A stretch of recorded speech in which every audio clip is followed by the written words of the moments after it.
Well, thank you. Thank you so much. Thank you for that very warm welcome, and thank you, Matthew, for the introduction. As I'm going through, I was thinking, well, I've got to scratch all this out of my speech because he was going through all of the things I was going to say to you. But you know what?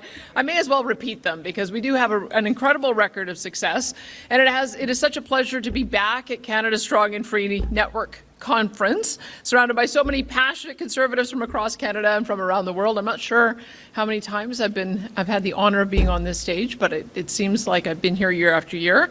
And it is an honor to be speaking alongside so many great leaders in our movement, people who have truly walked the talk when it comes to defending Conservative values in the public arena. Leaders, of course, like Conservative leader Pierre Poilievre, who is a relentless champion for freedom, affordability, and common sense Conservative values. I know lots of his MPs have been here as well, and former premiers Heather Stephenson, Blaine Higgs, Jason Kenney, Mike Harris, Gordon Campbell. Glad to see that you're here as well. I think you heard from MLA Rebecca Schultz from Alberta. Yeah. We're very sorry to have lost her from Cabinet and that she's going to be retiring from government. But, you know, as Environment and Protected Areas Minister, I think that she is almost single-handedly responsible for the fact that Stephen Guilbeault is no longer in Cabinet. So I can see, yeah, my work's done here, she said, right? So she's going to go on and do some amazing things. But thank you again for all of the work all of those incredible leaders have done. What they have shown us through their actions, not their words, is very simple. Conservative ideas work. They deliver for families. They create opportunities for businesses. And they build stronger, more secure countries for all of us. And that's really what brings us here this week. Because the question today isn't what we believe. It's how we can win. How we earn the opportunity to put our Conservative values into action so that we can make life better for everyday people in a world that is growing more uncertain and, of course, more volatile by the day. And let's just look at the results. What has a decade of woke, left-wing, anti-development policies done to our country? Soft on crime bail laws have let dangerous criminals and repeat offenders back onto our streets instead of keeping them behind bars where they belong. Their so-called failed safe supply experiment has only worsened the addiction crisis and exposed families and their kids to discarded needles and addicts shooting up in the parks. Their out-of-control immigration policies have overwhelmed our nation's housing supply, strained our social services, and created a national youth unemployment crisis. And their anti-resource, keep-it-in-the-ground eco-extremism has left us less able to provide a secure supply of energy to our friends and allies around the world with safe, secure, and responsibly produced energy products. So there's a reason why we refer to the last 10 years as Canada's lost decade. But where I come from, in Alberta, we do things a little bit differently. We've built a rock-solid economic foundation grounded in Conservative principles, one that is helping us to weather global economic uncertainty and to help people succeed.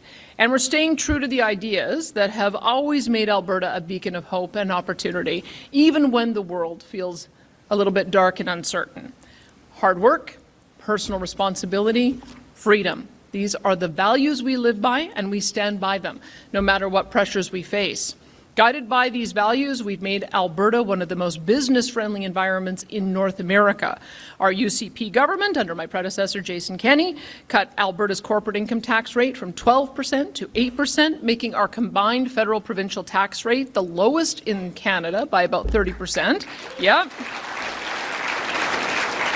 As well as lower than that of 43 U.S. jurisdictions. Last year, we also cut personal income taxes, so the lowest rate is also 8% for every working Albertan so that they can take home more of their hard-earned money. We have drastically reduced red tape, scrapping over 220,000 bureaucratic regulations, saving Albertans and businesses about $3 billion in compliance costs. Scotiabank now projects Alberta will lead the country in economic growth from now until at least the end of 2027. And we've led the country, as you heard from Matthew, in housing starts for 2 straight years. Despite making up less than 12% of Canada's population in 2025, Alberta built nearly a quarter of all the new homes in the country. Since I took office, we've also doubled the size of our sovereign wealth fund. We call it the Alberta Heritage Savings Trust Fund. It'll be about $35 billion by the end of this year, and we plan to grow it to $250 billion by 2050. And since October of 2022, when I first came in, Alberta has added almost 277,000 jobs. So Under Conservative leadership, Alberta's economy is booming. But our ideas do not stop there, because in Alberta we are also putting an end to the era of wokeism. We passed,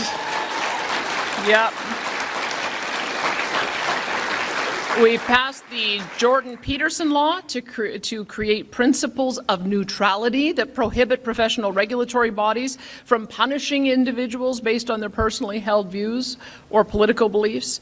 We recently introduced Bill 25, the act to remove politics and ideology from the classrooms, because classrooms should not be woke echo chambers.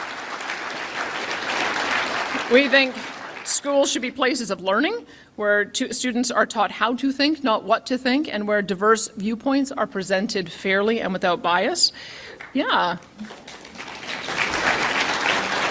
We also passed legislation to ensure that children do not undergo medical, hormonal, or surgical interventions to change their gender, which could permanently limit their ability to have kids.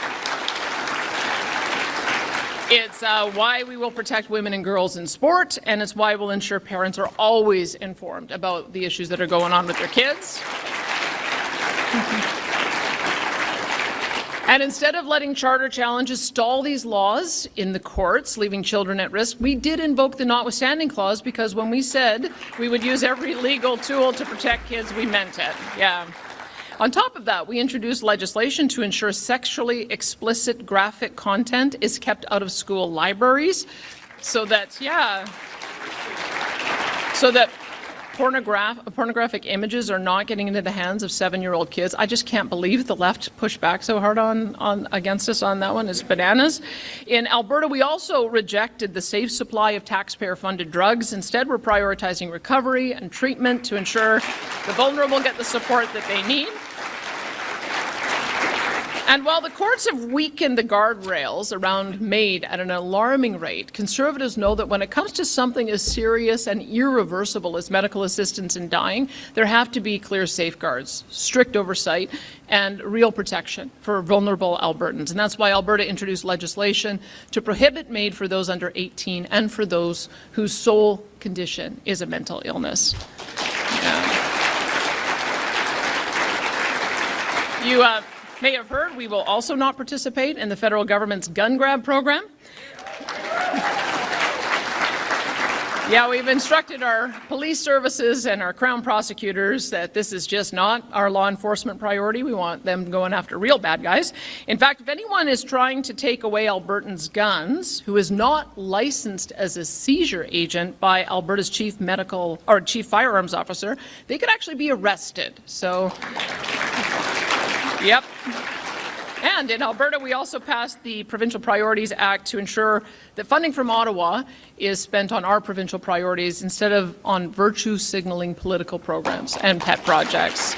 So I think I got through all of them. There might be a few that I missed, but you can see this is the difference that Conservative leadership makes. And it's proof that when you get the fundamentals right and stay true to Conservative values, the results will follow. I may be a little bit biased, but I'm very proud of what myself and our colleagues in the Legislative Chamber are building in Alberta. Because the truth is we're doing something right and people are noticing. We will stay focused on results, focused on opportunity, and focused on making life better for every single person who calls our beautiful province home, because this is how Conservatives win, by putting our principles into action and showing people that our ideas work to make people's lives better. And if we stay true to that and keep on delivering real results, we won't just win in Alberta, we will win across the country, because our politics don't just win elections, they build stronger provinces, a stronger country, and a better future for everyone. And together we can ensure that Canada remains forever strong and free. And with that, looking forward to questions.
Ladies and gentlemen, please welcome to the stage Jasmine Lane and Premier Danielle Smith.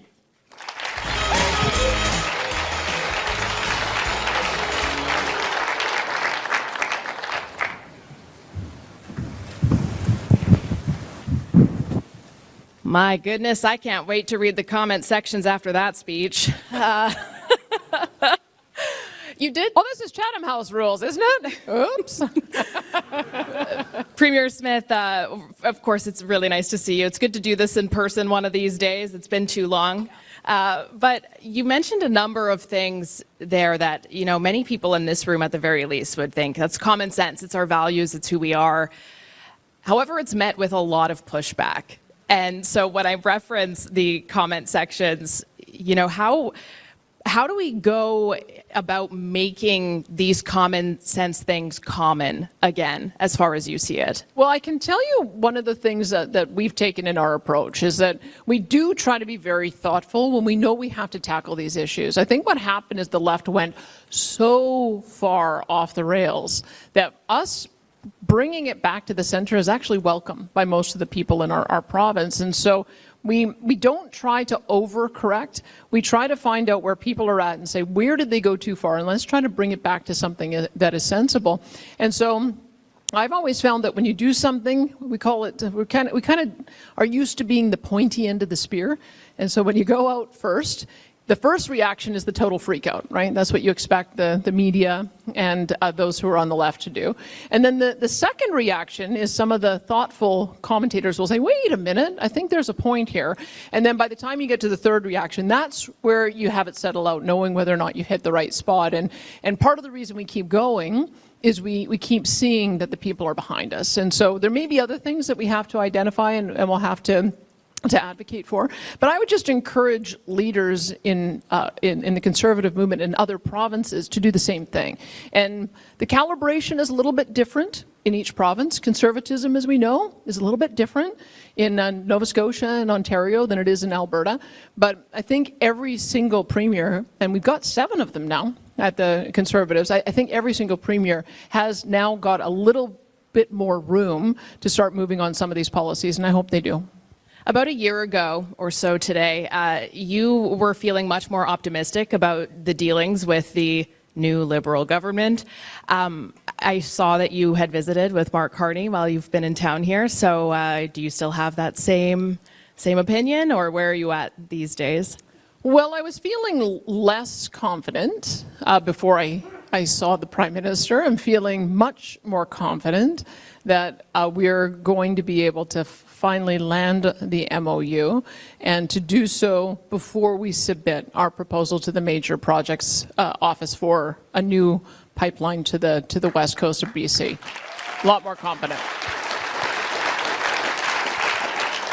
On that note, it's been reported quite a bit lately that there's various executives and top CEOs and all of that who are saying that they're feeling a lot less confident themselves in it, given the current regulatory pressure that federally is applied to them. What do you make of that and those concerns? Well, I can tell you I've been watching with interest is the energy sector, and even some folks in the commentariat world, like Martha Hall Finley. So she used to be on the Liberal side of the aisle, and she's now leading the School of Public Policy in Calgary. But we're seeing more voices saying that questioning whether the world is going to be moving in the direction of carbon pricing at all. And so what I would say is that in Alberta, we've had a carbon price since 2017. 2007.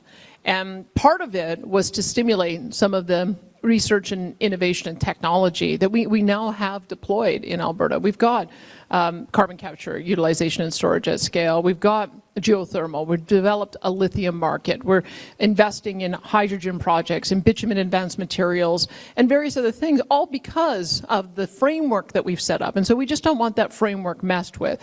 I think what we're worried about, and it's, I think, a legitimate worry, is that there is no other large energy producer that is going down the pathway of industrial carbon taxes. I get that. And of course, we're sitting right next to the United States, which has taken a complete 180 from where they were about a year and a half ago. So we have to calibrate right to make sure that we're creating the conditions for success. We're not imposing too much cost on industry, maintaining that really innovative environment so that we can start developing technological solutions and ensure that it doesn't end up downloading too much cost on our people, on our ratepayers. So that's what's taken a little bit of time for us to find the right spot, but we have to take a different approach. Pierre Poilievre did not get elected. If he had gotten elected, we might have had a different approach. We have a Liberal government where their carbon tax objectives are a much higher priority. And so if we're going to try to get to a deal, there's a compromise that we have to make. We just hope that we landed in the right spot. I don't know if this is going to be a little too risky, but I'll ask it anyway, because part of the narrative, I suppose, behind the carbon pricing has to do with trade. And so the EU has a carbon pricing mechanism. And but the thing that's interesting about it, though, it's substantially lower, like it's 1.7, 1.4% or something like that. But the thing about it that's very different, I suppose, when you think about how much we trade with the United States, especially as it pertains to oil and gas, and what sense does it make to you, with the EU, who represents, depending on the year, maybe 4%, 4 to 7% of our trade annually, and for us to almost recalibrate our entire infrastructure system, energy model, economy to accommodate their carbon pricing mechanism so that we don't get hit with a 1-point-something tariff? Well, I have to say, I mean, I just came back from Europe, and we've come to the conclusion that we may have to set up a trade office in Brussels so that we can do some lobbying there.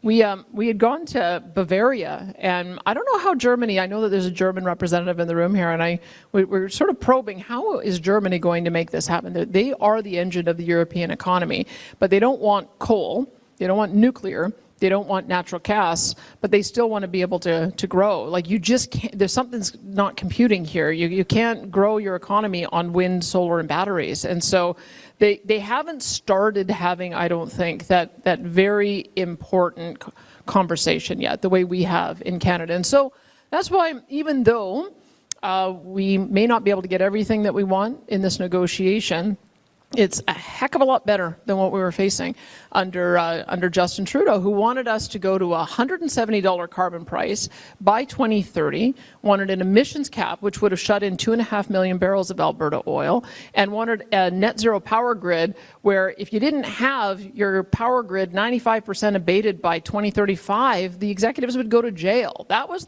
what we were experiencing under the former Prime Minister. And so the fact that we've got the net zero power regs gone, the emissions cap gone, an agreement to get to $130 pricing at some point that is more reasonable, and a few other areas that we've been able to negotiate, that's kind of the way cooperative federalism works. The Supreme Court has given the federal government the ability to set a floor price on carbon. And so we have to accept the reality of the framework that we're operating in, still fight against it, still make sure that our companies are able to afford it, and still make sure that our ratepayers are able to afford it. But that's just one of the realities we face. What I would say is that it doesn't mean that other energy producing countries are not doing some of the same things we are. They're just doing it a different way. Saudi Arabia and UAE, of course, do not have a carbon price, but they're both investing in carbon capture, utilization and storage, direct air capture. They're both bringing on alternative renewables onto their grid. And so we're seeing that some of the largest energy producers in the world have determined that it's important to keep on investing in this area. And so even though the U.S. has taken a different turn in the last 18 months, heaven forbid Gavin Newsom become a future president, or Alexandria Ocasio-Cortez, but you just know that if there's a change in White House, there's going to be a whipsaw effect of going in a different direction as well. So we have to be mindful of where the entire world is, and not just where we find ourselves in this point in time. We can't be uncompetitive relative to the United States, otherwise we won't attract any capital back. But I think we have some latitude to try to find a different balance. So you just announced very recently a 500,000 barrel per day pipeline with the United States. What exactly does that say, I suppose? Because there's a lot of growing criticism of, Donald Trump is moving faster with Alberta's resources than our own federal government is. So do you think that criticism is fair? Well, I can tell you it's part of the reason why we have a sense of urgency is remember where we were about a year and a half ago. I think that's important for us to go back in time. So just after President Trump got elected, I think he was making some indications pretty early that he was enthusiastic about tariffs and we all better get ready for it. And I think we began to see what that looked like in January. And that completely changed the conversation in the country. And so it doesn't matter whether it's an NDP, a Liberal, or a Conservative, everybody realized we've got to do more to trade with each other and find a way to get more of our products to more markets as just a way of ensuring that we have more options. And I think that is a really important conversation. For Alberta, a lot of our product is in a pipeline in the ground going to the United States. And so you can't effectively diversify that stream. You have to, and I want to put it into context, we have about $188 billion worth of trade that goes Alberta to the United States. The next closest trading partner we have is China, and it's about $10 billion. And then we've got others like Korea and Mexico that are kind of more in the $3 billion range, and our relationship with India is $600 million. So when we say we want to double our exports to other nations, you see how far we have to go before we even come close to having a large enough level of export capacity that would challenge what we're giving to the United States. The United States is our most important trading partner. They are our closest friend, and we have a little bit of a disruption in our relationship right now, but that doesn't mean that you don't keep trying to find the areas of common ground. So what we've been able to do is we've had so many incredible advocates in the United States that have been able to make the case for us. As I've said, what I've learned about President Trump is you don't go to him and say, oh, you better not do that because it'll hurt me. That is like the last thing that is going to win him over. You say, hey, why don't we work together because I'm going to help you. This is going to make America great. This is going to make sure that your energy prices are low for your people. This is going to help with your energy dominance. We are going to be able to assist you in being an AI leader. That has been our argument. So if you want to contrast that with the approach of other premiers and the federal government, you can see why Alberta enjoys a trade relationship that's 97% tariff-free, and why in the relationship that I've had with Doug Burgum and Chris Wright, and the fact that we've got our refiners and the American Petroleum Institute have been such incredible advocates for us, why energy is being prioritized in that relationship. So yes, presidential permits that will help Enbridge expand 400,000 barrels, presidential permits that will help South Bow make use of the old Keystone assets with an American partner bridger that I think is about 450,000 barrels. And we better get moving because I think we got to get that one to the coast. On that note, when you hear the Prime Minister and other cabinet ministers saying things, especially abroad, when they describe the relationship with the U.S., most recently as a weakness, let's say, what kind of an impact do you think that sort of commentary makes? I don't know the full context of that quote, but what I would say is, and I don't know in this room if it's controversial, but I may as well mention the Davos speech because I hear about it wherever I go. But here's what I took away from the Davos speech. I actually thought that it put Canada in a pretty humbling position to acknowledge America is so big, so powerful, so able to produce and consume everything it makes that they can get away with breaking the rules. China's the same thing. So big, so powerful, they can also get away with breaking the rules. Mid-sized powers like Canada can't. So we should find other mid-sized powers so that we can all develop a trading relationship with each other as a way of insulating us against what China and what India and what the United States might do. And we've been the victim of unfair trade policies from both the United States as well as from China. But that doesn't mean that we stop trading with either. It just means that if we want to develop additional export markets, we should work together. And I don't think that's a bad position for Canada to be in. I think acknowledging that we just don't have the same market power as the Americans do. We're not equals at that table. I think that's a very honest assessment. And is it a weakness? Maybe, but we can turn that into a strength by seeing if we can have other partners who can help trade. Because when you think about it, yes, America has 400 million people. China, yes, has 1.5 billion people, and that means that there's 6 billion others of us that can trade with each other. That's actually a pretty big market if we start looking at the opportunities there. So I think that's a good framing for us to have. It doesn't diminish the importance of the United States. Proximity and our shared history, our shared efforts in keeping the world safe, our shared efforts on the military battlefield, that those are ties that bind and cannot be broken. But I think we also recognize that at this moment in time, we've got to think about different ways to do things just for our own protection of our own markets. Dare I say in that as well, export capacity is a really big factor that perhaps, in my view, at the very least, doesn't seem to be getting discussed nearly as much as it should be.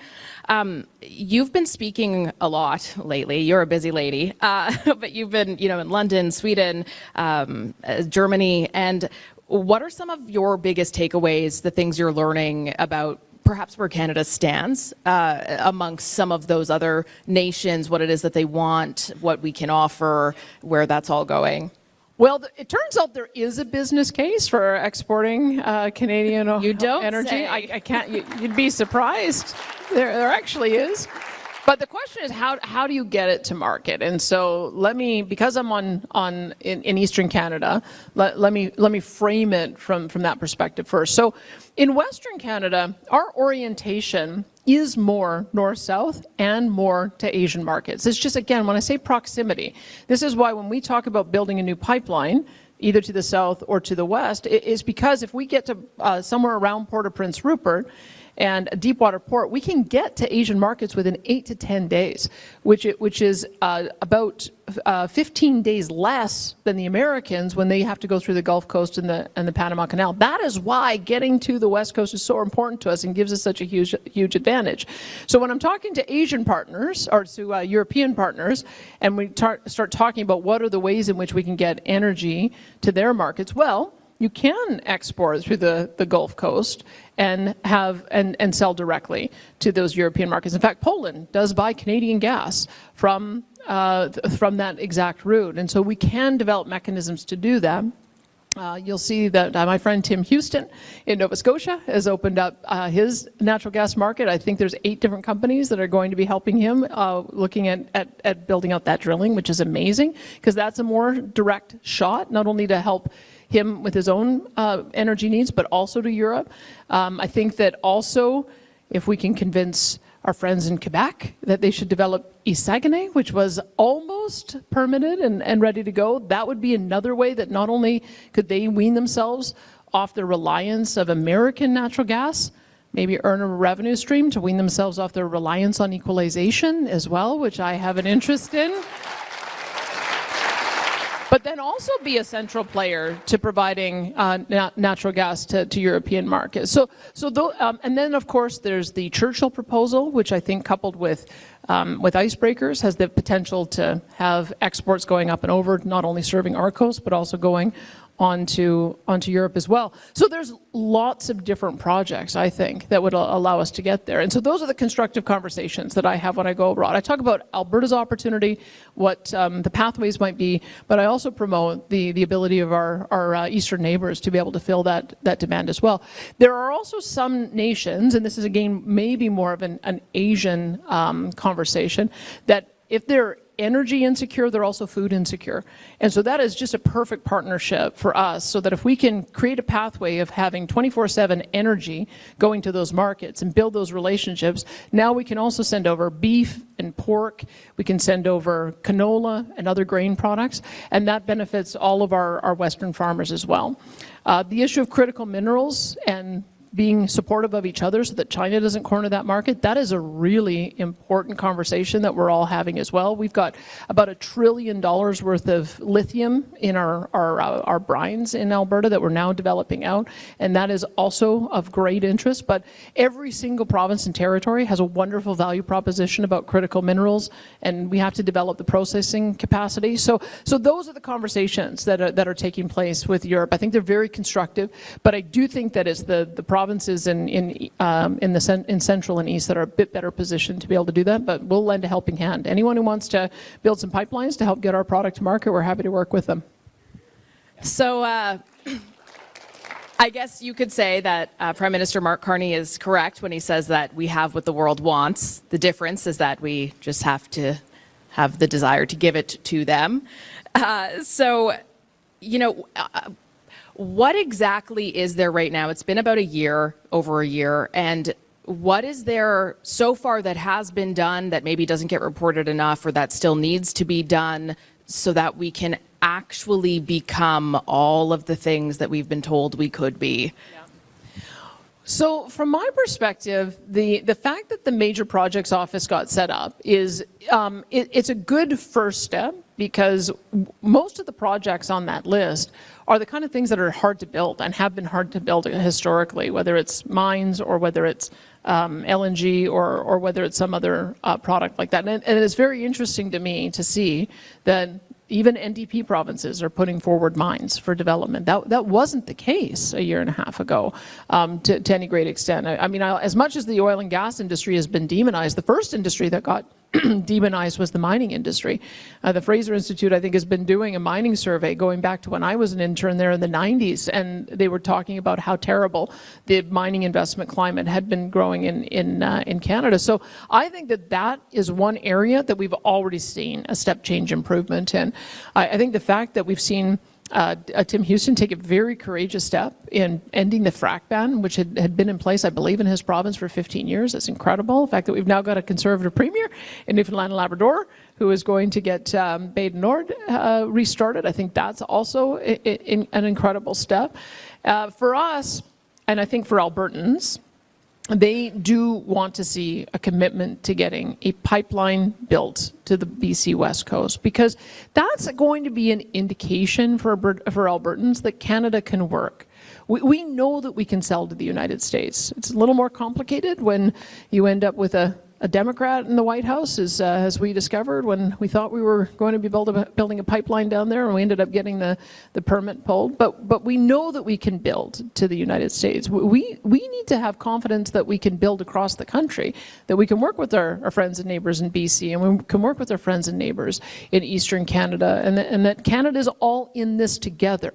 It's not we're all in this together except you, Alberta. We're all in this together except your oil and gas, Alberta. And that's sort of what we've been told for the last 10 years. So I think the MOU and a positive commitment to build a pipeline to the West Coast is going to be an important signal that things really have changed. And I think it will also unlock tens of billions of dollars in investment. I think it's going to be an important decision, because it'll demonstrate to a whole new group of recipients in Asia that we're here, and we want to do trade with them in a significant way. So we're going to put our submission in June. We hope to get a positive affirmation on that within months, not years. And then we'll see what we can do to get shovels in the ground as soon as possible.